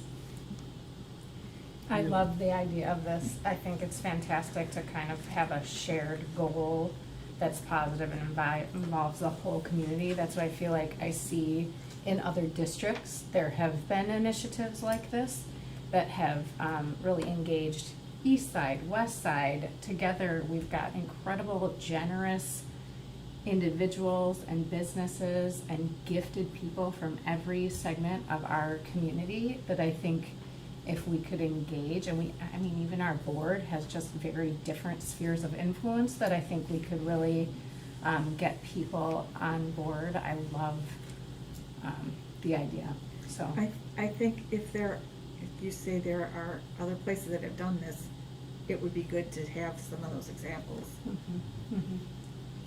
I think you're absolutely right, Jane. There's so many things that are happening right now. Rhinelander just put up an air structure and now is becoming, kind of the northern Wisconsin place where people will go for outside sports programs, soccer, football, lacrosse, things of that fashion. We're central Wisconsin, and we're right here. We're 2.5 hours from Madison, Green Bay, 3 hours from the cities. This could be a real draw for a lot of things. And then you get your academia involved with all the different videography that could take place and the digital things that you could do. It wouldn't be just one, like I said, it's academics, arts, and athletics. If you can draw all three together, you've got really a calling card that I think businesses would be very interested in getting involved with us, I would hope. One recent example, I believe, of what was done very similar to what we're talking about was Marshfield, right? All done through donations from the community, businesses. Their sports complex facility was all, my understanding, was all done through donations, and they very publicly and proudly display, the people that were participated, in that donation. So that's one example of a recent and quite large sporting complex that was put together. I'm really excited about the VOCTEC things that we're doing, and it seems to me we could be using some of those resources even more broadly in the community, as you suggested. But when the program that we just looked at with the sawmill is these kind of broad programs that are going to help our environmental learning center. They help the public, and the public is saying we need to prepare people for the future. So let's take advantage of some of the great programs that we have here. We're really poised to do some things. I think if it's a fundraising path that we're talking about during the same year that we're talking about a referendum, that it would be good to somehow connect the two, so that one isn't working against the other. Right. I don't know if it's sometimes you get enough donations for this and the referendum puts it over the top or whatever. I don't know how, we don't even know what we're talking about yet, right. But in a referendum discussion year would be 1 year I'd be a little cautious of also a fundraising effort that isn't somehow connected to the referendum. Right, no, I agree, and I think that you can also look at it, an effort like this as a kind of priming the pump, to get people excited, to get the community more engaged, have a broader understanding of really what we're trying to accomplish, what we're trying to do. We could have Creamer and Trollope Field with retractable roof, right? That would really get excitement. Yeah. Exactly, so. Match the first $100. That'll get us, what, 2 shovels? So anyways, so it sounds like there's an interest, there's some support for it, the details, obviously, there's a long way to go there. I guess what I would like to see as a next step is maybe a more formalization of a list of opportunities that people may have, or maybe this will generate some interest, you know, hopefully with folks that are watching within the community, say, hey, what about this? And maybe it's not one item, maybe it's a handful, but I think it's important that it doesn't become east side or west side or north south or elementary versus secondary, whatever it is. We've got to find something that is going to be all encompassing. Well, that's why town field and school forest often pop up when we're having this talk, because Right. of the two things that, you know, we don't have to do double, because it's the whole district. Also, I don't want us to ever forget, you know, when you talk about CTE, all the different things that students are involved with, this could bring them together, where there could be, as you said, Lee, a big mission to help, and many of the businesses in our community could utilize students in doing, you know, obviously you have to be careful because they can't do construction stuff at the age that they might be in, but the bottom line is they can learn from others and really learn from the businesses, so that maybe we could start looking at how can we get some tracks for students to move into that different area where they can identify. Maybe I want to do that instead of going off to college and spend 4 years and get a $150,000 debt to start off with. Maybe we could start helping our students get more involved in looking at it from that point of view as a real community. And I like your comment, Pat, a community process. And, you know, one example could be, if we were talking about, you know, doing something at the school forest, with, you know, kind of redoing the cabins or whatever. I mean, we have people that came and spoke to us in recent months, community members, parents, that were very, very passionate about supporting the district.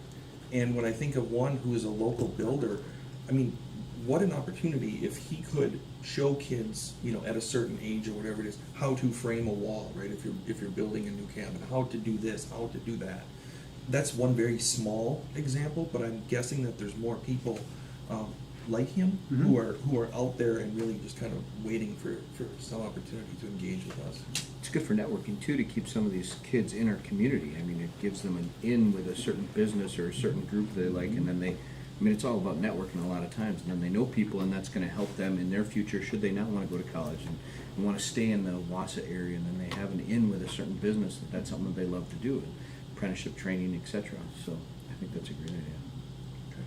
Well, I I don't mean, know about the I new. always like, I always like positive impact on, you know, within the community, I really do. You know, but the sentence in here, it says the school board presents a positive image to our community. I'm really not so, you know, concerned about that, because, you know, I'm not concerned about the positive image. I'm concerned about doing the good things for our community. So the image, for me, it doesn't matter to me what our image is. What matters to me is doing good things for the community. So if we do good, then we're gonna look good, right? Exactly. You know, and so, you know, that's my one thing that I take from this, is I'm not so concerned about the image, I'm concerned about doing good things. So we do good, we look good. And so, but you know, I don't wanna ignore the fact that there are definitely some interpersonal relationships here that really don't work. And so I know that we are working on that. And so I hope that out of that exercise that we're going throughout this year, you know, maybe those relationships will, you know, get better. I know that they're not going to get fixed, but hopefully they get better. And so that, you know, we can, you know, do good things and then have a good image. I guess, you know, if that's what the goal is here. Yeah, I mean, certainly this is all interconnected, right, as you said, and this is individual choice. As I said, there's nothing that's gonna be mandatory, and people can engage with and at whatever level they are comfortable with. And you're right, I mean, you know, if we do good things, the image should be positive, and clearly this shows that we're, at least according to this assessment, right, we haven't done as much good as we have. And doing, I think Kyle raises a good point, that doing something, doing a fundraiser, doing something like that, that alone isn't gonna change anything. If we aren't respectful in meetings, and if we aren't respectful in how we communicate outside of meetings, because when we're rated, that's not just on Yeah. our votes. It's how we act and it's not just meetings. It's how we act on social media. It's how we respond to just people walking down the street when they talk to us. It's how we talk to parents when they call us on the phone, or teachers, or whoever it is. Yeah. It's everything. Yeah, It sure wouldn't hurt, but it's not some magic thing that's going to change anything if Not- we don't fix everything else. Not intended to Right. be anywhere near that. I agree with that. This is separate, and I mean, if we had, I would be saying the same thing, I guess, if we had 9 board members who were holding hands singing Kumbaya, right? The goal is still the same, to do something good for the district. It's why we're here. It's clearly what, we're not being, I guess, we're not necessarily delivering on so far, and I'm just suggesting that we can change that in some form or fashion. So maybe we can start formalizing a list Yep. of concepts and bring it back to Yep. the group. And if people have ideas, please send them on to Yeah, Keith. that could be the center. Shag and receive those if you've got ideas, and I'll certainly talk to, we've got some thoughts from staff that we can Yep. bring to the board and see what you can get behind. I wanna pop back to the school force, cause I know cabins used to be built by our high school students with supervision. I don't know if that still happens. We haven't built any new cabins for, Well, I've been I don't around know for a the long last one time. we built, honestly. I remember when they were just like maybe 4 or 6 cabins out there. Yeah. Yeah, and maybe that's still something that we could do, right? I mean, all of the logistics aside. Mm-hmm. All right. Okay, well, thank you for the Thank you, feedback and yeah. for the consideration. Okay, there was no action on that one, obviously. The next item, we have policy 7510, use of district's facilities with possible action. Ms. Roosh will present proposed revisions. Let's see if I can. My concern was we kind of left ourselves, oh gosh, I'm jumping all over the place here. We leave ourselves open to the criticism that we got because our policy is too vague. We got quite a few emails thanking us for sponsoring this group and allowing this group, and I think we just need to make sure that there is a disclaimer that goes out whenever a group is gonna run something, and there's gonna be some promotion. Whether it's just paper, and there's a disclaimer across the bottom, or they're gonna be TD ads, and there should be a spoken disclaimer at the end of the ad, just to make sure that people know, yes, we're renting the facility, but it may or may not reflect our values. And then the other one, we need to have something in there that we have the right to cancel. Not just in this case that we had recently, but just, if we have some malfunction in a building, or we find out that the group says they're educational and you find out it's something else. I don't mind renting to any of these groups. It's just that they need to be upfront about what they are, and so that they can get the right schedule of pay for what they have to pay. And they're just basic, simple changes that I think would help the district in the long run. Okay. May I react a little bit? So yeah, Gene Shade, I talked to Larry Seiler. Larry is our, he handles a lot of these facility rentals. A lot of the process is automated, someone submits it. If there's no conflict, it gets approved but I hope you don't mind me sharing this, Larry. He does a really nice job of trying to balance, when he has to get involved, trying to balance the load on our staff and the good to the community, and the for-profit versus non-profit, and it's one thing that he's struggled with for a number of years, is trying to balance, the political end of it. And if we have I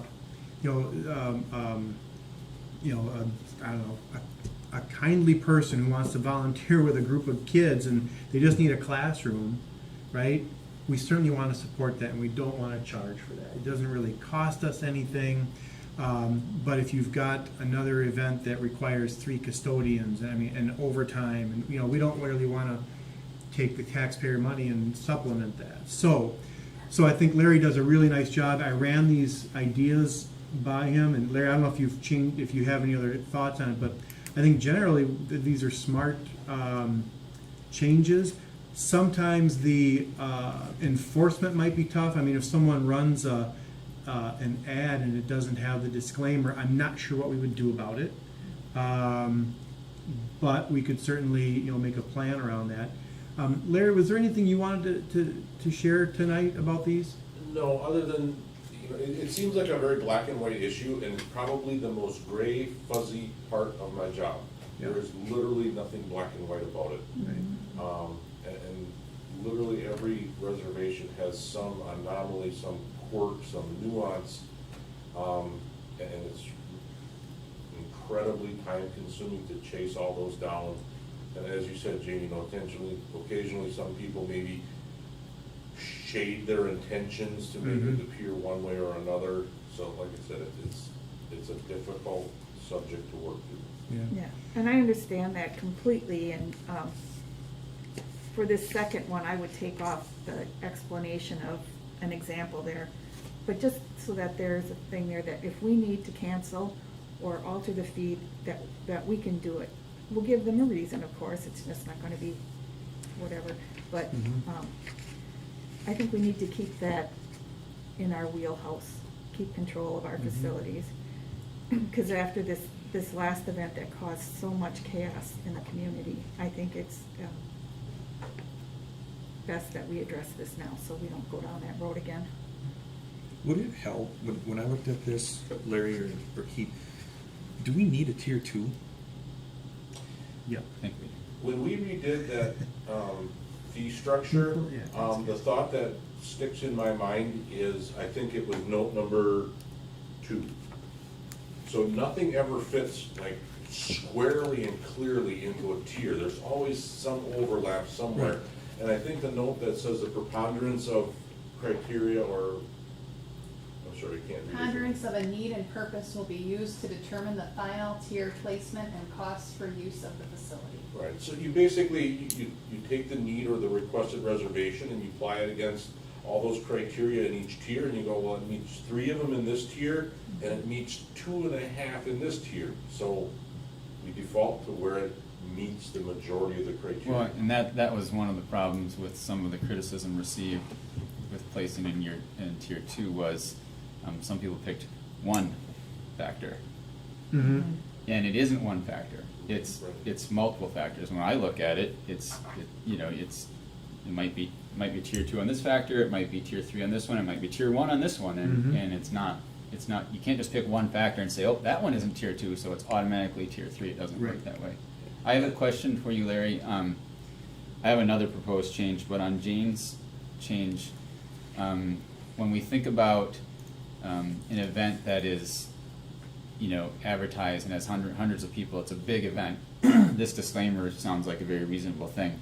I always worry about unintended consequences, though, in that what other types of users have some sort of flyer? I mean, does the softball team or the football team that's having flag football at West that sends a flyer home now have to change their flyer to say the Wausau School District doesn't? What kind of impact will this change make? Can I add something? We do require something very similar whenever an e-flyer goes out. So the e-flyers are available to all students and go home to families in print sometimes. But this is something something very similar to this is required to be on one of our e-flyers. So I don't know if that addresses your question exactly. Yeah, and I'm not saying it would be a problem. I'm saying, tell me if you can think of something that we're not thinking of, what the unintended consequence of this would be. The group that has 10 people that are getting together and they send out an email to their, I suppose some of it you just won't even know that it doesn't happen, but. Yeah. And if we do find out that they sent out an email without it, we can just ask them to send another one with the disclaimer. Nothing really comes to mind offhand, Okay. and my mind is going to, softball tournament, and I'm just thinking of the Mhm. different kinds of, we got a million different kind of events that have flyers and newsletters and, Well, Yeah. clearly, most of those events have gone off with no issue. right, but I'm just wondering, do they all have, well, many of them have to change in some way because they have a flyer, or they have something that, it's not an event advertised on the radio and that's hosting hundreds of people. Well, what if you worded something to the extent of, we reserve the right to request a disclaimer? I mean, maybe the disclaimer is easy anyway, and maybe it isn't a big deal. Yeah, I'm not, in this example, you're right, a softball team or softball tournament, pretty cut and dried, nothing. This one, a little bit more nebulous, or it could be one next week that's a little bit more nebulous. Say, hey, we don't know how people are gonna perceive this, so can you put this on here as a condition of the rental? We want you to put this on. usually the issues come up when there's some political component, some religious component, or if whoever's organizing the tournament, for instance, is a church or a religious organization. Then you start weaving the religion into it, and then the politics weaves in right behind the religion, and then that's where it all, goes sideways. Yeah, I think we need to avoid having a disclaimer discretion. Right, everybody needs that. I think it's just got to be either you have it or you don't, because you can't get into that. You can't go down the path of what is the content of the message, and now we're going to treat it differently. That you can't do that. So I think it would just have to be either you do it or you don't do it. Honestly, I like Jane's comments on here, and I think just saying, just because we hosted an event doesn't mean we condone it, we agree with it, we support it, we back it, whatever the language is. I think in general terms, that should keep us out of harm's way 99% of the time, because you can never say never.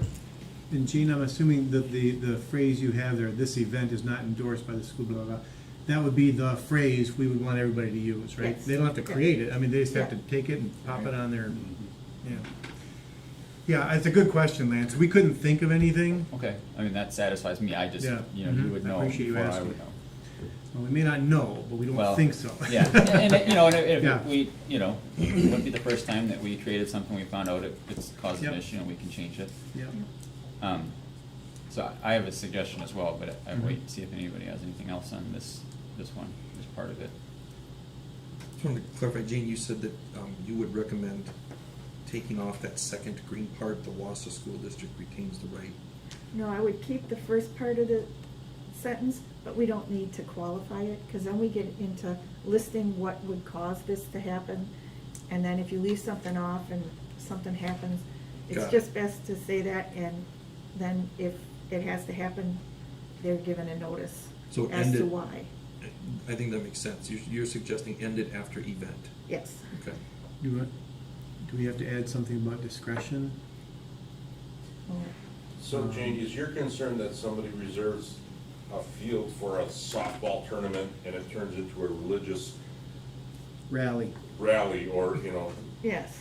they're playing Or a huge softball, yes, fundraiser. but then it turns into a recruitment. But they for- reserve a field house, and you said there's a leak in the pipe, and so it's no longer available. You just want any reason. Yeah. I think we all agree with what Jane has put forward, and disclaimers, we didn't have anything to do with this as the school board, so we should have a disclaimer on that. I'd like to just put was that a motion, by the way, Jane?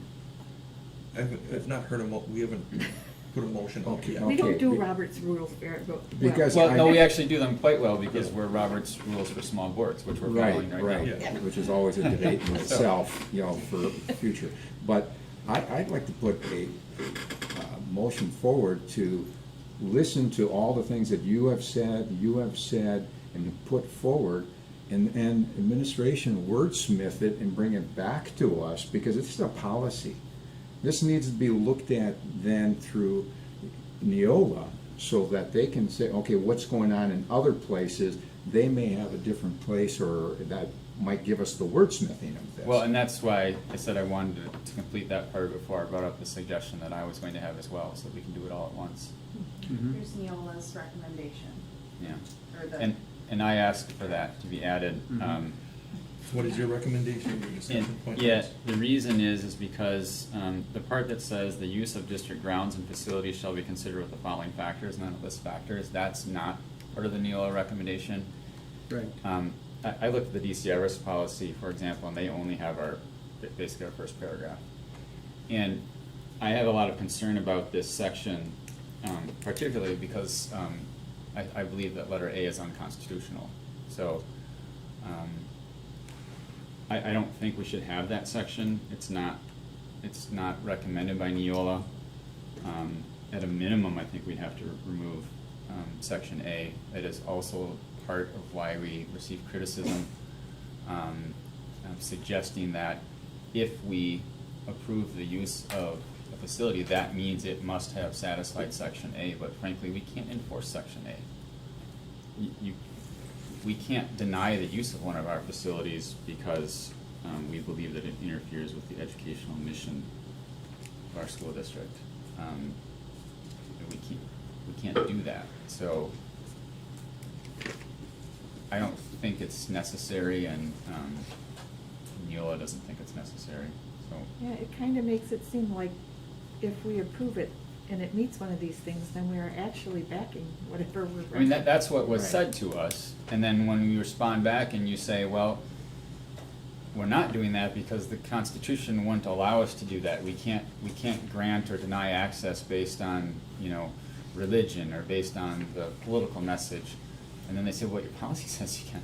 Yeah. So, well, we've got a bad policy. But when you have to compare the policy versus the Constitution, you go with the Constitution.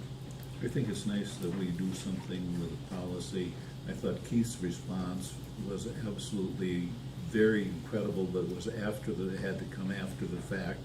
And if we can avoid those kinds of controversies, I think it makes all the sense in the world. I do agree with you, though, that I question that first section.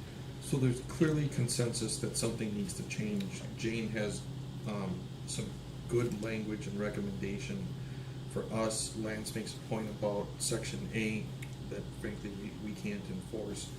Are we comfortable, Jim, I'm hearing you saying we're probably not to the point where we're going to even first approve a change, suggesting give this information, let administration digest this, come back with a recommended. Yeah, it's not an emergency. I think that makes sense. We can actually see it. Yeah. Correct. Okay. So, as you look at the original Neola template, none of A through G is in there. Would you like to remove all that and just go with the template plus Jane's recommendations? Is that what I'm hearing? And then I could ask our Neola rep to see if they know of another district that has some language along these same lines that Jane's proposing that might be better. Yeah. Want to do that? Yeah, because these are, like I was saying, giving examples, then we open the door and they say it was there, it wasn't there. Mm-hmm. And this is where I'm talking about if after the fact we learn something, because it's the proposed use. If we find out that we rented to somebody and there was going to be a substantial risk to school security, we would cancel it. Mm-hmm. So I think we're covered with just that we reserve the right and at the discretion of, I think needs to be added in there too. Got it. Okay. All right, so, Do we want to make a motion, because this is policy, and then we're going to direct the administration to wordsmith it, cross-check it with other districts, cross-check it with Neola, bring it back, and then we approve it, whether we agree with it or not at that time. historically, we haven't done a motion at this time. We've just given them the direction, then they came back with what we would approve, and we've done the motion off of that. Yeah, or when you see it all written out, maybe it makes us think of something else that we want to change Mhm. and alter at that Right. time. But I don't think we need to have a motion to tell administration to bring us back, just bring it back. Right. Well, it's actually just a good format to give to the administration so they know that we are directing them to do that. I don't care how we do it, as long as we get to the point we clean it up and make it a good policy versus right now it's a bad policy. Keith? for directing me to do that. Thank you. Small board. All right, All right. $1 million Good. budget. Good discussion. Hopefully Yeah. that prevents a lot of the angst that we had. Yeah. Frankly, self-inflicted because of this, so. Okay, nothing else on policy 7510. I believe we hit everything else that we had on the agenda. I am seeking a motion to adjourn. Oh, so moved. Second. First and second, all those in favor? Aye. Opposed? Motion carries. Thank you, everyone. We're gonna reconvene where, Cassie? The PDC. Who knows where the PDC is? Raise your hand, quick test.